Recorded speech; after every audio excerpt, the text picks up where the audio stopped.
Goodbye, soul leveling fine shit that we only saw for 2 episodes. I will miss you. With Jin Woo's secret now exposed, he has no real reason to hide his true rank, so he heads over to the center to reassess. When he gets there though, it seems that another person is getting his rank assessed as well. This guy, whose name is Lee Ming Sung or whatever, he's the third biggest fraud in this series besides Dong Su and a certain Japanese hunter. And he's supposedly a famous actor or whatever, but he's pretty much bitch made. Bro dodged military service like a bum, while real niggas like Jungkook are getting shit done. And on top of that, he's a narcissistic fraud, and apparently they call him like the co-star killer, a weak ass nickname. Also, he already knows his rank and he's just doing this to show off. He also apologized for being a bum and running away from military service, and basically the apology went like this. I want to apologize to all of you for what I did. It was very wrong and I am very sorry. I just would like to move on and lead a normal life. You know, get a job and a wife and change my ways. And I hope this apology impresses you, even though my grandmother made me do it and I don't really mean it. So imagine how he felt when our glorious GOAT, Sung Jin Woo, came in and stole the spotlight. Bro tried pressing Jin Chul over it, but he realized he not built for this. Nigga didn't even flex any aura or nothing, he just took off the shades and he was pissing his pants. Reminder that both of them are actually A ranks as well, meaning Sung is just a fraud. Jinwoo ends up showing the chairman and the other S ranks his power, and basically they all said, yeah bro, you got it, and gave him that card. And now it's official. Jinwoo is Korea's 10th S rank hunter. And I guess news travels fast cause bro didn't even make it out the building and the entire country knew that he was in S rank. Hey, shout out Ju Hee, she a real one. I am still mad that she got done dirty. Dude is so used to aura farming in private that he don't even know what to do now he's on the big screen. And best of all, Mid Sung got left in the dust. Ain't nobody care about that A rank, buddy. Pack it up. Anyways, with that said and done, Jinwoo aura farms his way home before he runs into Jin Ho. Dude got kicked out of his home because his dad found out that he wanted to join Jinwoo. I'm so glad that they changed this scene from the manhwa because he got done so dirty there. Anyway, he lets Jin Ho crash at his place, and with him, his sister, and his block taken care of, Jinwoo can now focus on his final objective, beating the Demon King. So after taking a ride with Jin Ho, he heads back to the castle. Niggas get a new fit and just start doing whatever, man. But hey, the fit's tough. Tusk was on fire though. Dude was out here nerfed and he was still turning monsters into dust. They continue their ascent, but on the 80th floor, Jinwoo's crew finds some trouble. His shadows have been getting cooked for the past 2 days, and it seems like the demons here are actually intelligent, picking out the weakest shadows and weeding them out. Jinwoo spies on them and exposes himself. And this really made me laugh at. No way, he's really out here weaving attacks half bent over and he ain't even looking. Was really out here walking demons down like Prime Vaughn in 2012, talking about some, do you feel fear? Bro, chill. After he took down the fodder, the leader started throwing hands with Jinwoo, but it was to no avail. Jinwoo caught them off the slash and was about to end its life when the demon surrenders and reveals himself to be this cute little demon girl. Jinwoo was not feeling her though, and for good reason. Look at this smile, she was up to no good. Couldn't even sneak him correctly. And after what I like to call some forced negotiations, the girl tells Jinwoo that she'll help him find all the entry permits for the rest of the floors. But before that, Jinwoo questions her the same way he did the ISOs about their purpose here and their origin. But just like last time, she's cut off before getting to the good part. Guess we'll have to find out another time. They head over to the Radish clan castle. I don't know, Jinwoo doesn't even say it right, where she lives. And can this nigga go 1 day without bringing out the waterworks, bro? He genuinely could not keep getting away with this. The father, who is like the king of this floor, gives Jinwoo permission, like he needed it, to go with the daughter and take her around so he can like find all the entry permits. And he and his gang continue upwards, and his team is cooking. Tanker and Igris were leveling up, Jinwoo was putting all of them to bed, and it was going good. Radish girl, whose name was Essel, was trying to make Jinwoo do some Nico Harrison ass negotiations with the leaders on the upper levels, but bro said hell nah, we throwing straight hands. We about to put the Radish family on top. And slowly but surely, he makes his way towards that 100th floor until they finally make it to the top. And immediately, the Demon King pulled up on smoke. Baran, he tough as hell. Lightning, long sword, fire ass hair. Bro even had a whole wyvern to ride on. Even the Aura Master himself, Jin Woo, was feeling the pressure. Esselaz was out here struggling to stand in his presence, and Baran wasted no time, summoned his demons and got straight at it. So Jinwoo ups that domain and his soldiers started cooking. Igris and Tusk are really out here forward farming together. And no, I do not give a damn, Crunchyroll. You are not making me call him Fang. But Baran is just getting started. Called down a lightning strike that murked Jin Woo's soldiers. Would have taken out SO2, but Jin Woo came in with the save. That cloak gotta be made out of Beskar or whatever materials Luffy's sandals got going on. Cause ain't no way it didn't disintegrate on impact. Jin Woo knows that his mana will deplete if he keeps this going, so he goes stealth mode and makes his way towards the Demon King. But Baran got the Interceptor badge, he's on that, and Jin Woo gets blasted. Thanks to an attack from Tusk though, he's able to sneak the Wyvern and bring the Demon King down on his level. And he tells Baran to square up. And we should have known shit was about to get wicked with the way bro started walking. Now, I'm sure y'all know that Jinwoo has yet to take his annual L this season. Last time, he was getting them nightly bash shots from Igris, and this time, he's about to get violated again. They gotta have bro take at least one minor L per season, or else they won't meet their quota. First, Tusk got fried, then Iron Dumbass literally got eviscerated, and my glorious longsword goat Igris got mollywopped. And Jinwoo, who came in with a sneak attack by the way, got blocked. And the face he made here was killing me the first time I saw it. You know his ass was ready to hit some dumbass pose in Aura Farm right after this attack as well. Bro was in genuine disbelief.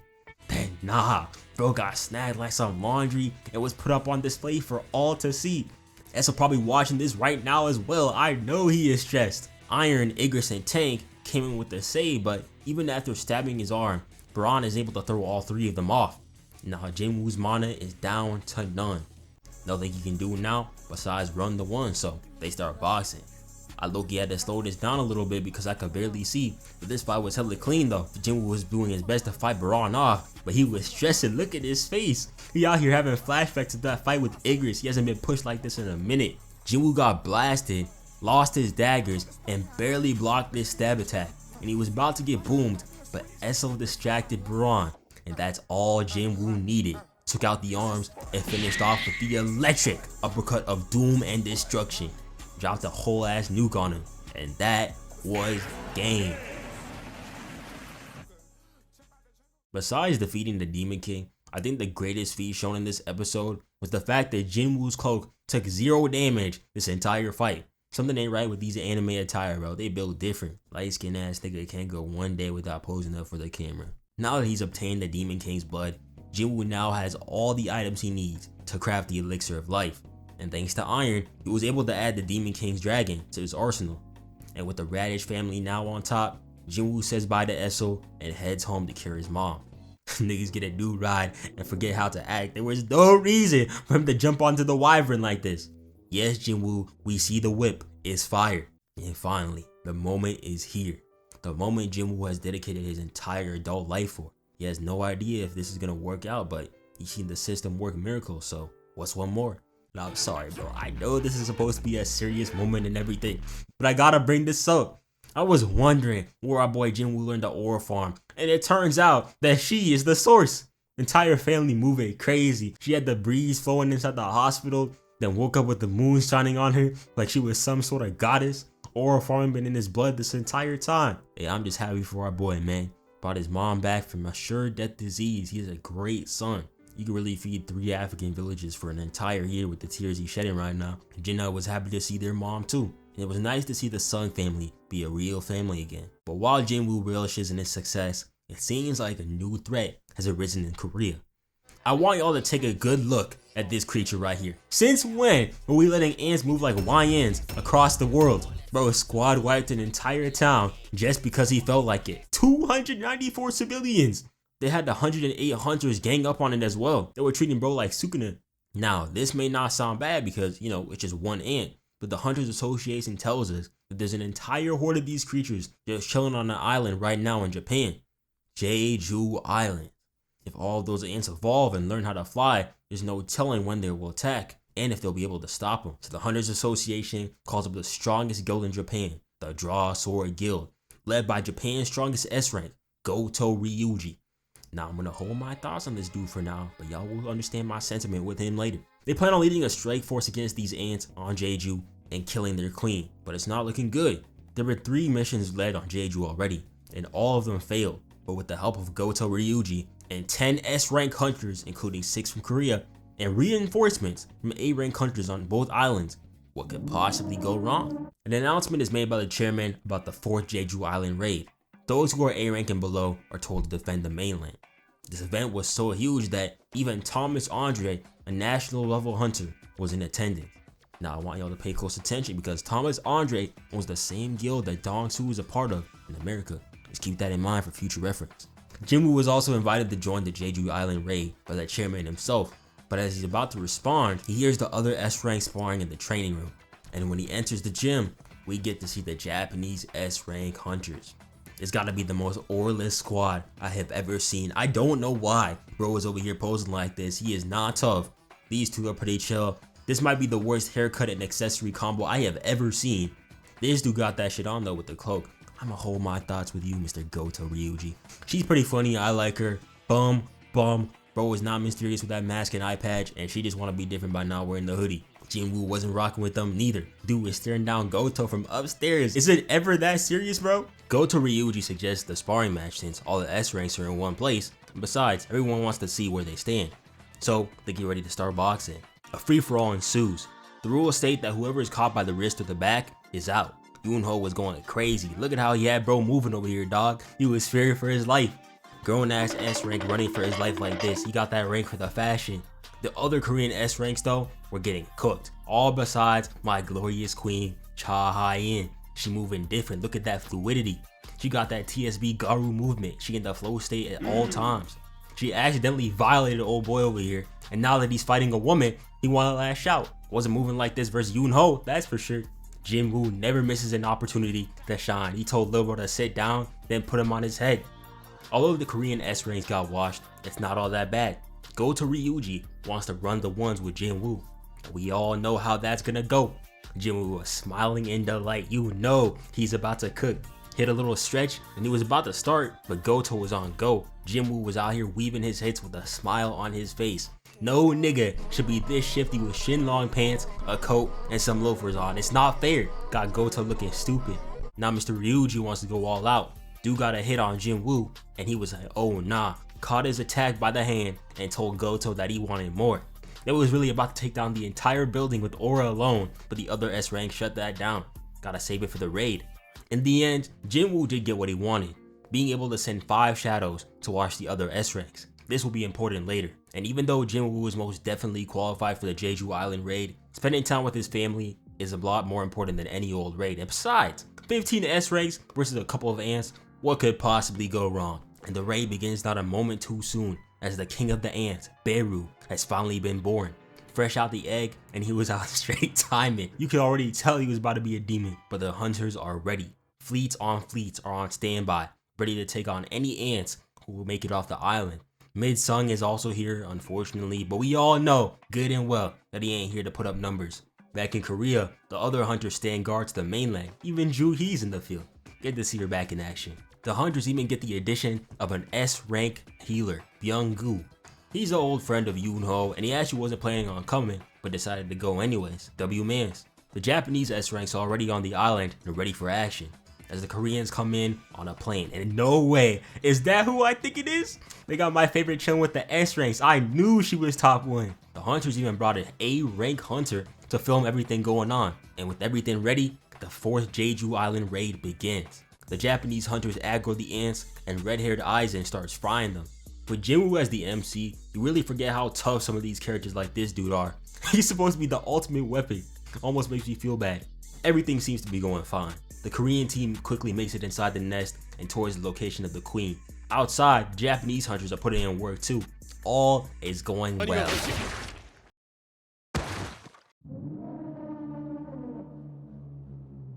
Never in my life did I imagine that S ranks would get cooked like this. And why did that have to be her, bro? She had a whole sister waiting for her at home and everything. They did her dirty.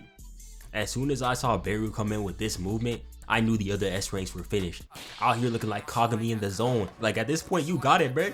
Went 3 for 3 in the span of 10 seconds. I don't even know why this dude tried to box. Did all that just to get put in a blender. The other Japanese S ranks are getting cooked too. Dude over here threw up just feeling Beru's aura. Did all this just to get hit with a peekaboo takedown. Such an unserious death. Back at the nest though, everything's going good for the Korean team. Lady Cha is out here looking shifty as ever. Peep the stab into the slide and slash combo. She is so tough. They move in further and find the Ant Queen. Byung-gu is like Mantis from Marvel Rivals, the perfect healer. And this squad starts going crazy. Guildmaster Choi is serving roast ant. Yoon-ho is going wild with this full beast form, which is tough by the way. This guy with the arrows got one of my favorite powers, out here looking like Hawkeye. And you already know Lady Cha was going crazy. Finally, they get to the Queen Ant. And with the combined attacks of all the S ranks, they easily start taking her down.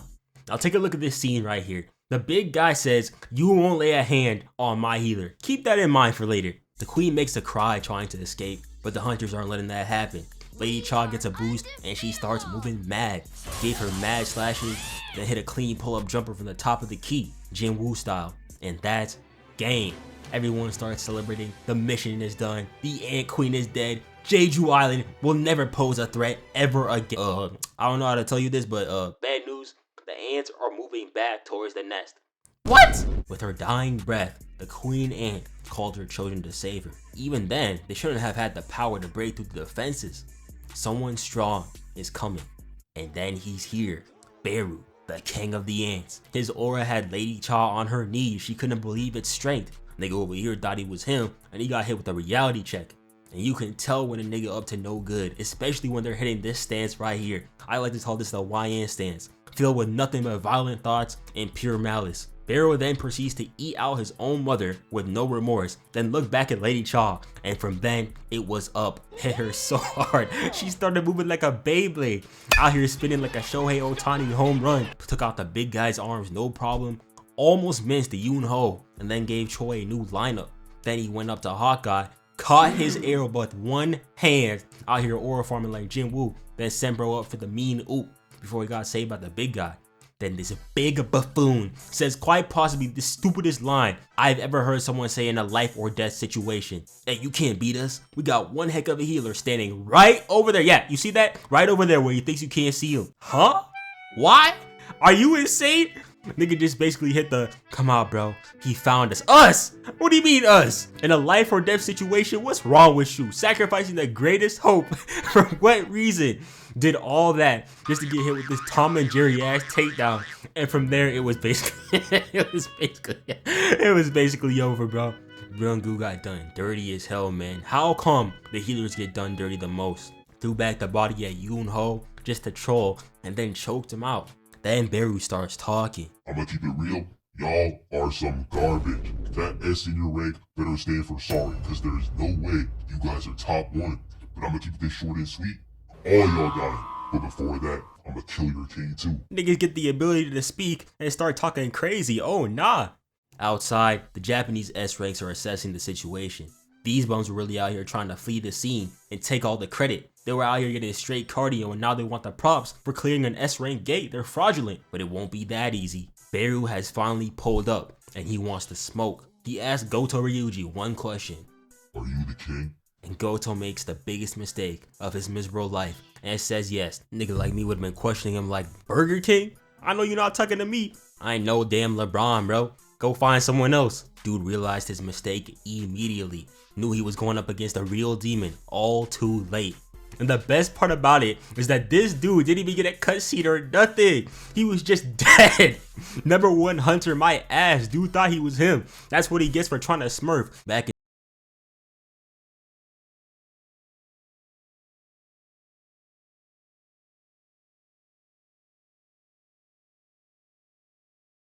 Jin Woo shadows appear to save the day.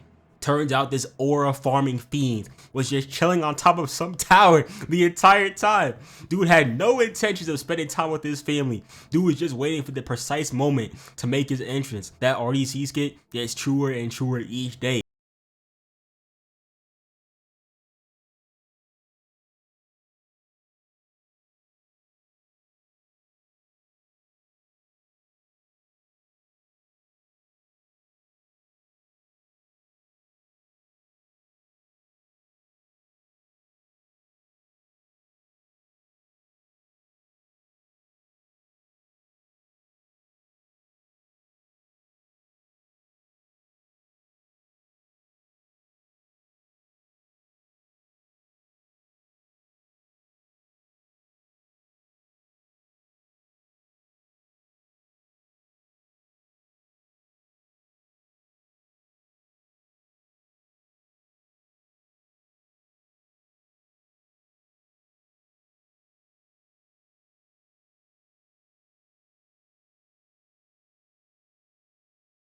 spitting in his face too. I know that bug breath is crazy, but Jinwoo was not deterred. He was ready to put this bug in its place. The CCTV finally came back on too, and once Jinwoo sensed the cameras were watching, he turned up, ate a point blank cheap shot from Beru.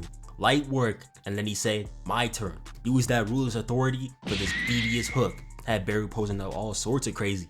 Then they start going hit for hit, and this is what I like to call pure CTE ball. Last time I saw something like this was Ippo versus Sendo. No strats, no diversions, just straight hands. Jinwoo was working him, sent him away with his gut punch, and had this damn bug on its own knees. Then he parried this hit before coming in with this devious right to the jugular.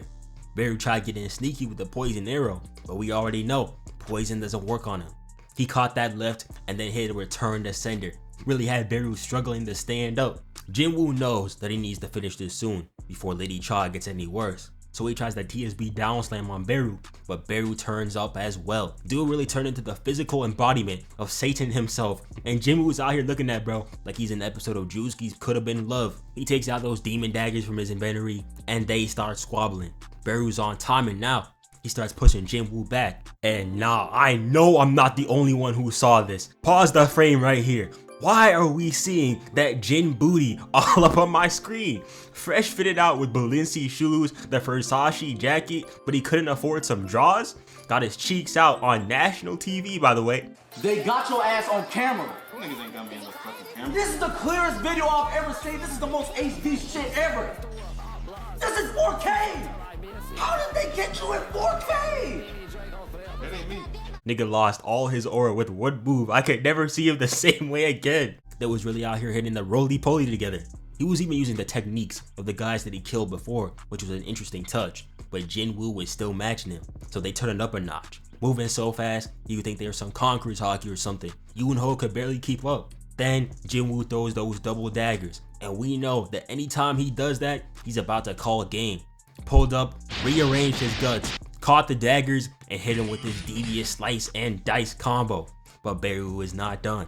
He was about to end Jinwoo's whole career. But hey, let's pause for a moment. Look at them lashes, bro. My homegirl would kill for eyes like these. But anyway, Jinwoo has one more trick up his sleeve and uses mutilation to turn Beru into Chutney. And after that, he was done. This wasn't even running, bro. He was scrambling to escape.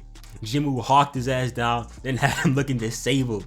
Called in his homeboys, and all Jinwoo needed was a reason to let his shadows out. They had Jinwoo looking like a genuine demon. Walked through the flames, and that cloak is still taking 0 damage. Got him prostrated on the ground, bowing to him. This was nasty work. He really obliterated this guy. And that was all she wrote. Jinwoo has saved Japan, Korea, and possibly all of Asia. I feel bad for leaving it off here, so I'm gonna add what happened after this, just so we don't have to deal with these BS cliffhangers. But if you do care about spoilers, I skipped this part of the video. Jinwoo does end up healing Lady Cha through the help of Byung-goo's dead body, and in an act of respect, he lets Byung-goo head on into the afterlife like the W-mans that he is. Because we know good and well he would have been a crazy addition to that Jinwoo team. Jinwoo also hit level 100 this raid, which is a huge achievement. On top of that, he got this new dope ass sword and the addition of Beru, King of the Ants, who is now subject to his rule. And with that act, the 4th Jeju Island raid officially ends.